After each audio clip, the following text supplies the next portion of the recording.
Welcome to Godward, the podcast. I'm your host, Casey, and this is the episode on the Presocratic philosophers in ancient Greece, in particular Heraclitus, soon. Before I even start it, I just want to say that I've been thinking tonight about this stuff, and I don't feel like I've explained exactly clear enough yet what the podcast is or how I think of it. Basically, it's just me trying to take it to one level above basic.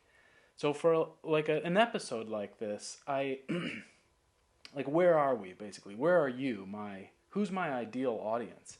And the answer, the target person, is the person who's already watched a couple YouTube videos about Heraclitus, or you've read the Wikipedia page, right? And that's for me kind of basic. That's entry level of what we're doing. Now, I also know that there are, scholars who speak Greek since they were children and, have seen the manuscript, the earliest preserved manuscript or whatever of Heraclitus, and they have the whole fragments memorized. And so, I'm not that guy.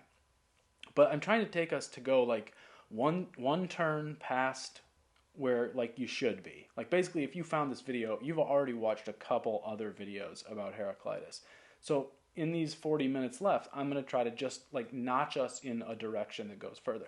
And for me, usually what that is to just push past summary, right? So Heraclitus thought everything is in flux or whatever. We'll talk about it in a minute. Well, okay, so what, right? Now what? So that's the goal. That's where we are as a podcast. Ready?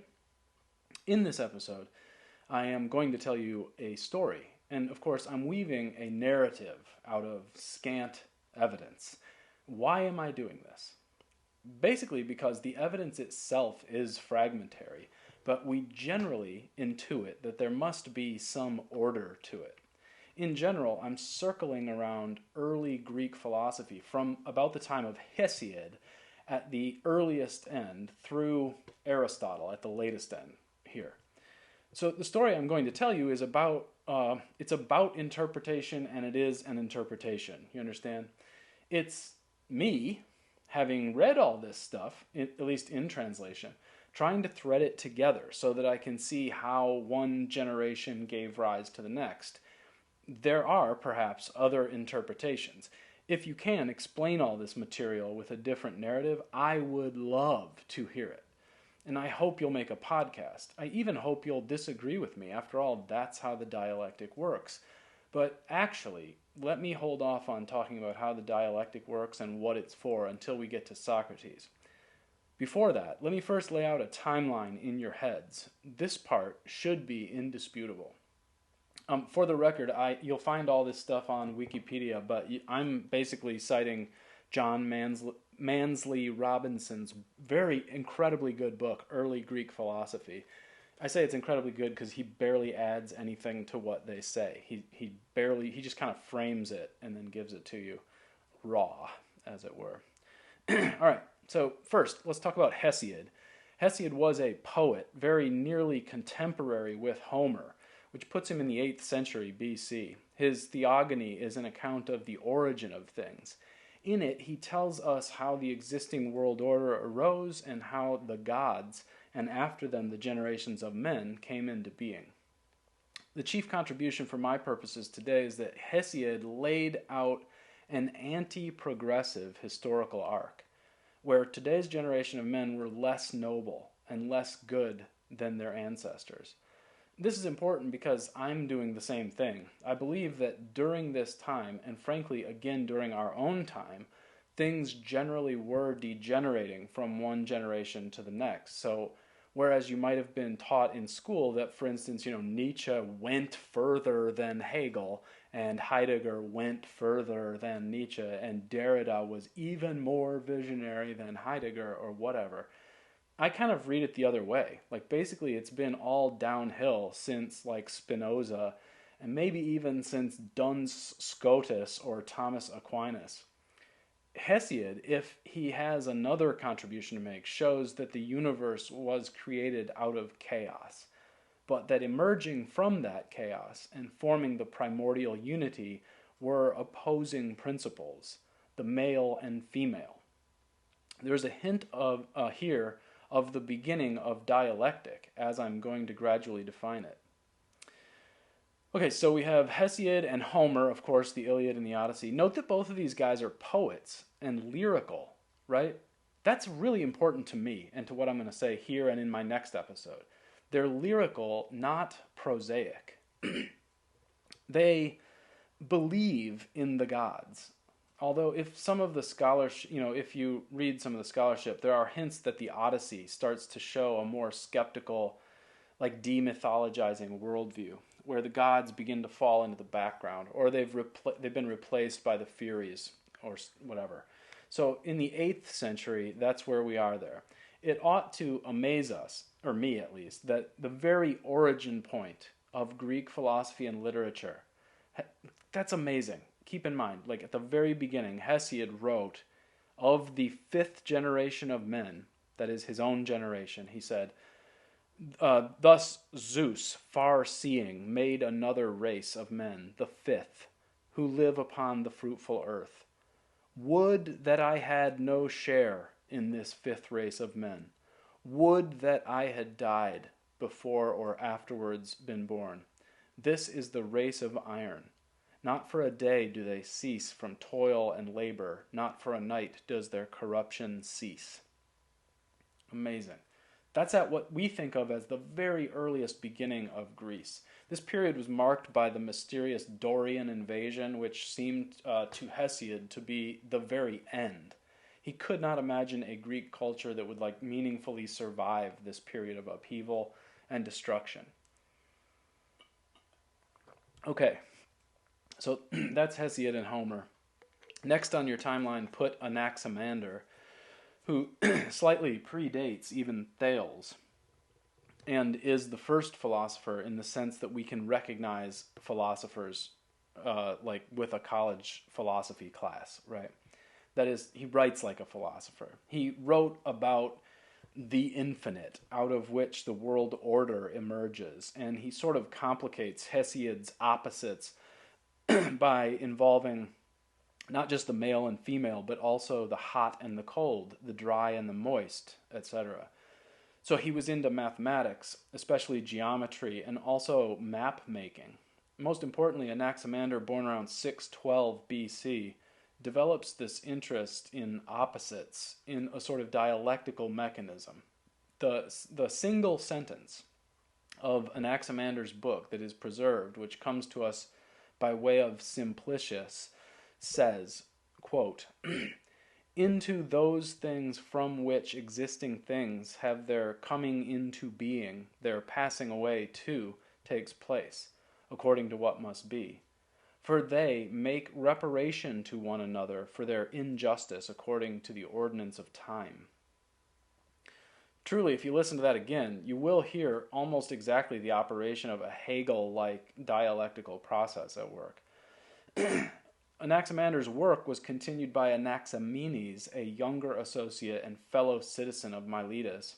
He tried to simplify or clarify the work of the former, and retained an interest in things like compression and dilation, which resolved into the vortex.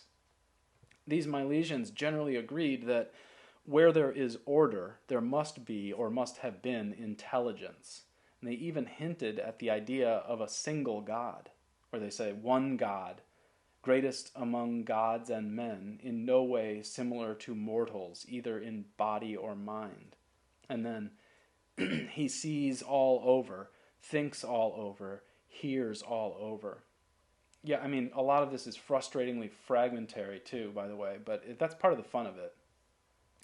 Okay, this brings us to Pythagoras, who was a native of Samos, which was just north of Miletus. But fleeing political tyranny, he ended up in Croton, which is in southern Italy, by the time he was 40 years old or so. By then he already had a large number of disciples, but this cult seems to have been persecuted by some who didn't like it, and many Pythagoreans were killed. Part of the deal in Pythagoreanism was secrecy about the doctrines. And so we have to take the writings of Pythagoras with a grain of salt. the writings about Pythagoras with a grain of salt. So, for example, Philoes, I'm not sure if I'm pronouncing that one right, but when he, Pythagoras, taught his disciples, no one can say for certain. What he taught his disciples, no one can say for certain. For they maintained a remarkable silence. All the same, the following became generally known. First, he said that the soul is immortal. Second, that it migrates into other kinds of animals. Third, that the same events are repeated in cycles, nothing being new in the strict sense. And finally, that all things with souls should be regarded as akin. Again, we wish we knew more, but here you sort of have to try to string this stuff together. Now we have an idea of souls and an afterlife. Do these things spontaneously arise all at once out of Pythagoras' mind? Or would there have been some notion of these things before him? We don't really know. I tend to think nobody can just make up a system like this out of thin air. And so I assume he cobbled together the various things he heard from the likes of Anaximander, if not from similar sources. There is some clue that Pythagoras was actually more Egyptian than Greek. We have Xenophanes, his contemporary, making fun of him or talking about transference of souls, which seemed to Xenophanes to be an Egyptian idea. Pythagoras is famous for his trigonometry stuff, as well as for his ideas about music and mathematics, the sound of the spheres, etc.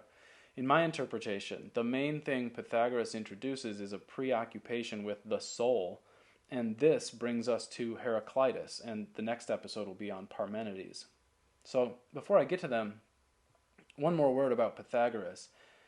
First, he allowed women as initiates, interesting, and second, the Pythagoreans retained the worship of the Pythian Apollo, the Delphic oracle. That is, their mathematics is not to be understood as secular, but as a function of their worship of the god.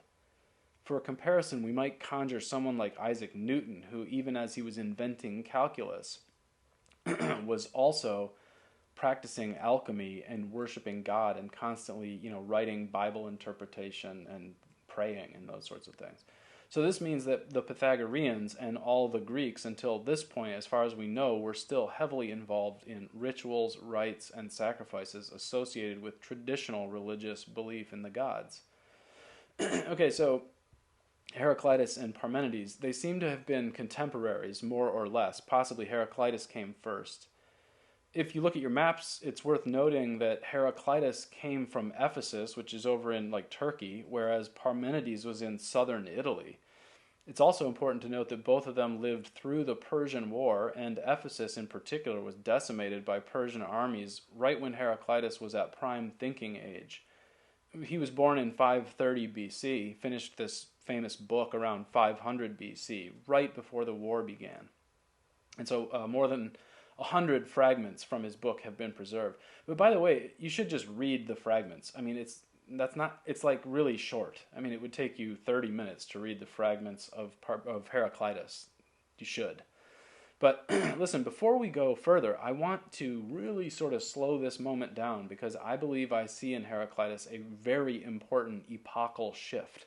The kind I tried to describe in my last episode, the one on William James, where I said that certain modern psychology terms might have equivalents in earlier mythic religious verbiage. Like, if only we can recognize them across the epochal shift. So the thinking goes that something like a manic episode would have been recognized if it had occurred in 30 AD as a demonic possession. But it's the same phenomenon underlying both sets of terminology. In other words, we're just using different words to describe this thing. I bring this up because Heraclitus started to introduce a new verbiage, a new set of terms. But I don't think much had changed underneath it all. This idea is so hard to describe.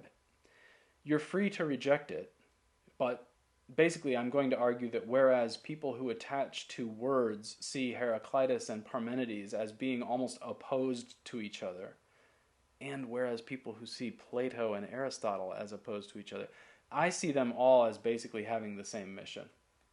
I'll show you how I say that in just a minute. But first, let me finish this digression. Under Heraclitus, the stories received from Hesiod and Homer had been the primary way that humans made meaning out of their lives. The holocausts and votive offerings, the rites of initiation into various mystery cults, that was how people lived. Basically, the stuff of religion was the framework for all thinking in early Greek history. And all of this stuff aimed at shamanic-like psychic transformations where the iatromantis figure, ushers you through the mysteries. We see traces of this all the way down through Plotinus into the 3rd century AD. You're either a novitiate who has not undergone the transformation, or you are a proficient, one who has undergone the transformation. So the idea of being initiated is not merely a formal membership. You don't just sign up for Pythagoreanism. It's not like Patreon. You have to become new, transformed like a new kind of human. And all of this is sort of orchestrated by Zeus and the Olympians. This was the traditional Greek religion. Heraclitus, and even more Parmenides, inaugurate a radical break with the traditional religious outlook of the Greeks, or at least the language of that. But my argument is that structurally, at a level that sort of precedes the words and the rituals, they retain this crucial central idea of transformation of the initiate. So what we're really seeing with Heraclitus and Parmenides is the introduction of a new techne, a new way of bringing about the shift in consciousness. But the goal remains the same. Heraclitus rejected popular religion. Citing my author here, Robinson, who tracks this shift, he says, there is a fragment of the Greek poet Archilochus which runs, quote, "The fox knows many things, the hedgehog only one big one." And then the author Robinson says, Heraclitus is a hedgehog.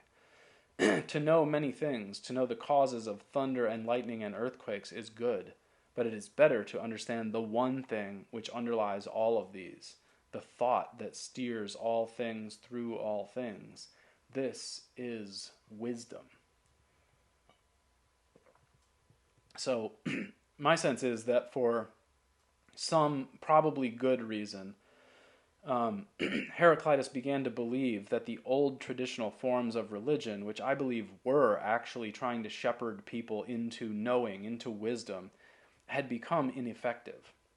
They had become ossified or sort of weirdly reified or whatever. And so people who should have learned the stories of the gods to glean wisdom somehow ceased to come away from hearing those stories with the wisdom. The stories, which I surmise once facilitated the transformation from novitiate to proficient, had ceased to catalyze the all-important change. So if you demand a comparison, think about how Paul's telling of the good news to the earliest apostles caused the coming of the Holy Spirit, whereas now, Christians who basically say the same things Paul said, who share the good news, rarely seem to generate in their listeners that same Pentecostal Holy Spirit experience. The listeners hear about Christ, but the inner change doesn't seem to follow. So Heraclitus insisted that a new technique could bring about the same old transformation. He shifted the entire discourse. Heraclitus very obviously reads the gods as symbols, as mythic allegories, but what he wants is truth itself. And so he says, the one and only wisdom is willing and unwilling to be called Zeus. Here is a very modern view. Indeed, he seems to be trying to extract a monotheistic view from a polytheistic pantheon, as if the gods are all just various ways of talking about the one transforming truth. So Heraclitus criticizes the institutions of religion, says things like, quote, "The secret rites which are in use among men are celebrated in an unholy manner." Or even more directly, quote, "They pray to these statues as if a man were to talk to a house, not realizing what gods and heroes are." Man, This stuff is so profound. I can't believe I'm so lucky to maybe understand it. Thank you, Creator God. I love thinking about this stuff. Listen to this while I take a break on my voice. Part of Heraclitus' disdain for the masses was due to their blindness towards the truth. Heraclitus thought there was a single principle, or what he called the logos, which permeated all of reality, and which could be discerned by man if he made an effort to understand it.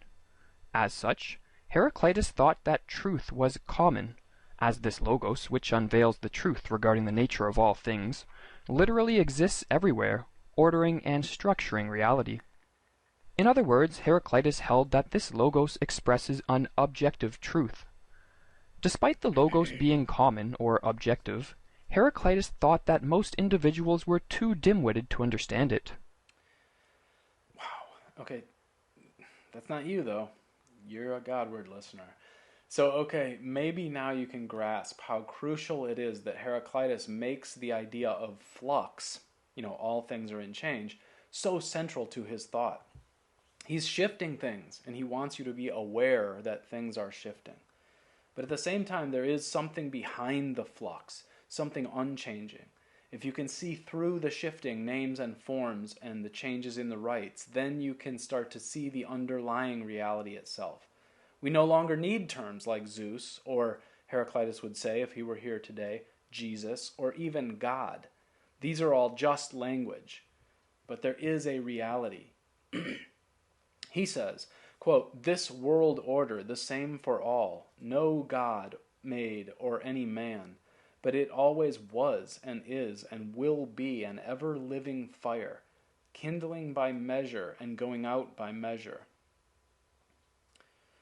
People light various fires, but fire itself is ever-living and unchanging, right? One of my favorite fragments reads, quote, "The way up and the way down are the same." I mean, I hope you get this. It's so amazing. I hope you get what's going on here. So we arrive at logos, but as John Mansley Robinson says, there are few men capable of grasping this. In fact, I think it's very unlikely that you will grasp this, even if you listen carefully to this episode twice. You will think you get it, though, but you won't. If you want to get it, you will need to get the book for yourself and think about it for 5 to 10 years, I suspect. Okay? Here we go. Quoting Heraclitus. "For the many do not understand such things when they meet with them, nor having learned do they comprehend, though they think they do." He is talking to you, gentlemen. Me too, of course. Listen harder, though, to another fragment. He says, this is so good, "Though the logos is, as I have said, men always fail to comprehend it, both before they hear it and when they hear it for the first time. For though all things come into being in accordance with this logos, they seem like men without experience, though in fact they do have experience both of words and deeds such as I have set forth, distinguishing each thing in accordance with its nature and declaring what it is. But other men are as unaware of what they do when awake as when they are asleep." Okay, that's a little dense, but he basically shortens it and makes it sweeter here. Another fragment, ready? About the logos. "Though they are in daily contact with the logos, they are at variance with it, and what they meet with appears alien to them." What Heraclitus understands is that, he doesn't even really want you to listen to his words. Words are like a provocation or an approximation, and frustratingly, they confuse us almost as much as they help. People get attached to them. So he says, listening not to me, but to the logos, it is wise to acknowledge that all things are one. He tries so dang hard. It's admirable and also kind of pathetic. You can feel him trying to say what is unsayable. he says, quote, "We ought to follow what is common to all, but though the logos is common to all, the many live as though their thought were private to themselves." It's amazing. He uses paradoxical language, says things like reality is many and also reality is one. Everything is flux, but logos never changes. And why does he talk like this? So you'll get it, man. So you'll get it, get it. That's the point of Heraclitus. But many a PhD gets this wrong, misunderstands it, just as Heraclitus knew they would, because they attach to the words. They want to pin the logos down. And so these who think they get Heraclitus, who quote him, often in the original Greek, believe they see him clearly, and they start to say things like, Heraclitus thought the world order consisted of many, whereas Parmenides, to the contrary, saw the universe as one. These people are wrong. I'm right. But it might not sound like it to you, because what I'm speaking about cannot be spoken about. Remember the first line of the Tao Te Ching? The Tao that can be spoken is not the true and eternal Tao. Like, seriously, come on, man. You gotta level up to get this stuff. If we believe that words can describe the thing itself, reality, then whenever one description of reality contradicts another, we will think that one of these must be incorrect. And we will claim that the utterers of these contradictory statements are themselves working against each other. But what if we believe that words can't describe the thing itself, reality? What if words can, at best, provoke intellection, as Socrates says? If our arguments are like songs, the way songs trigger thoughts, really memories, that aren't exactly like, like for example, say you have an old friend from like 8th grade who you used to listen to Bohemian Rhapsody with, okay, the song. Whenever you hear the song, you think of him, but it's also true that whenever you see a Honda Accord, you think of him because you guys had the same car, okay? Now, Bohemian Rhapsody and Honda Accords are not intrinsically related at all, right? And if you can, think of two things that are even less related than that, then like do that. They may be maybe even seemingly opposed to each other, right?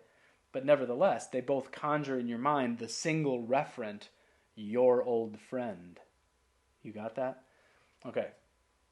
It's in this way that I propose to read Heraclitus and his so-called opposition, Parmenides. Listen to this bit from Peter Kingsley, who I really think is a true genius, who like finally understood Parmenides when no one else could. You should probably just buy Kingsley's book it's called Reality, and it's about mostly Parmenides, but he includes stuff about Empedocles and Heraclitus too. He's being interviewed here about that book. So it's the interviewer and then Kingsley responds. His knowing nothing reminds me quite a bit of Socrates and the dialogues he had with people, and of course you write about it in your book Reality, this idea that he would keep asking questions, and eventually the person who was holding a certain opinion, who was trying to justify a certain opinion, would realize that opinion might not have any justification, and Socrates would maybe leave them and they might be confused and a little bit dismayed.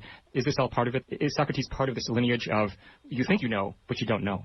Very, very much, and what I actually did in this book, Reality, for the first time in modern scholarship, is to demonstrate the very, very specific links between Parmenides, his successor, Zeno, this Parmenides tradition, and Socrates, because usually Socrates is considered the beginning of Socratic Platonic philosophy in a way that the so-called pre-Socratic philosophy was quite separate and different from. And one of the important points in this book is actually to show that there is a continuity.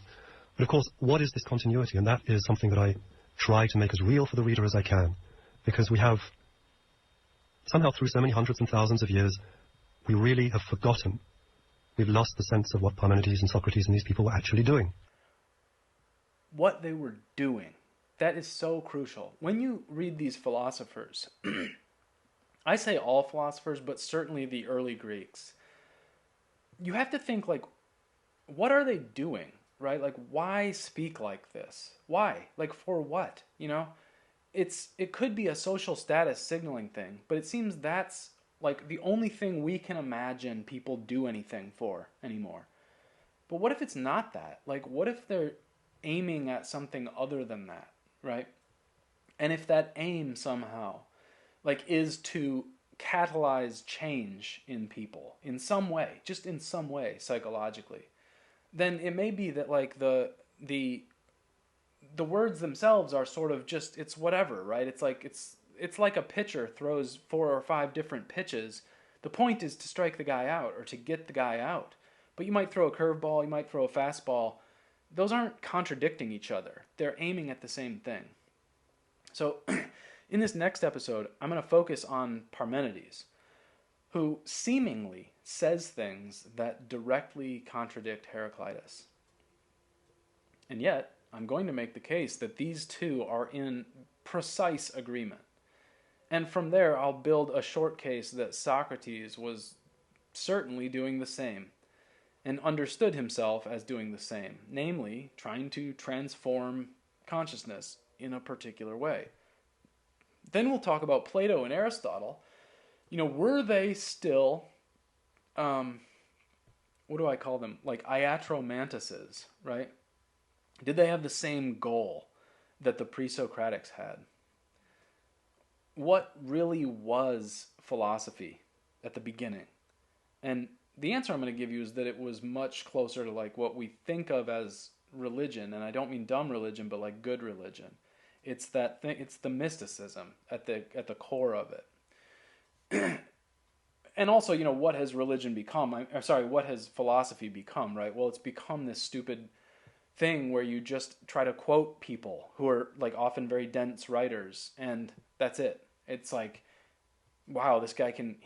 Look at the world leading scholar in like Kant. He's got Critique of Pure Reason almost memorized. It's amazing. Okay, but like, is that why Kant wrote the Critique of Pure Reason, to like for someone to memorize it centuries down the road? No, like there's got to be more happening, right? It's supposed to transform people. Okay, so you know how by the way, I mean, the other way to ask this is, how is philosophical writing related to the Sophia of its etymology? Like, what is wisdom? You know, do the old techniques for bringing it about, and I tell you, the old techniques exist, are largely known, and have certainly worked at some points in the past. In fact, Peter Kingsley, I went to one of his readings one time, and he actually invites people to his home I think it's up by Asheville, North Carolina, and he'll basically be your iatromantis while you lie like dead for 3 days. You know, basically you're just going to lie on your back and hallucinate, and then he'll help you like reassemble your personality after that or something. It sounds heavy.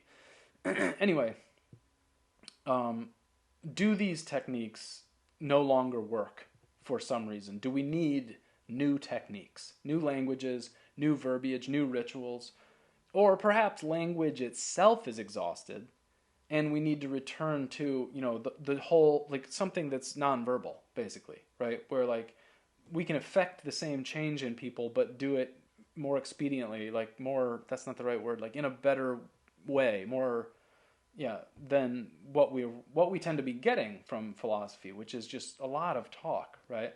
That doesn't seem to change lives very much. As one Heraclitus fragment says, concerning a circle, the beginning and end are common. So maybe the next thing is not to go, you know, make our writing even more dense and be post-modern. But maybe the next thing is to like just, you know, hit reset and like dunk each other under the water and do isolation chambers and try to hallucinate God ourselves again. Again, that's the key point, right?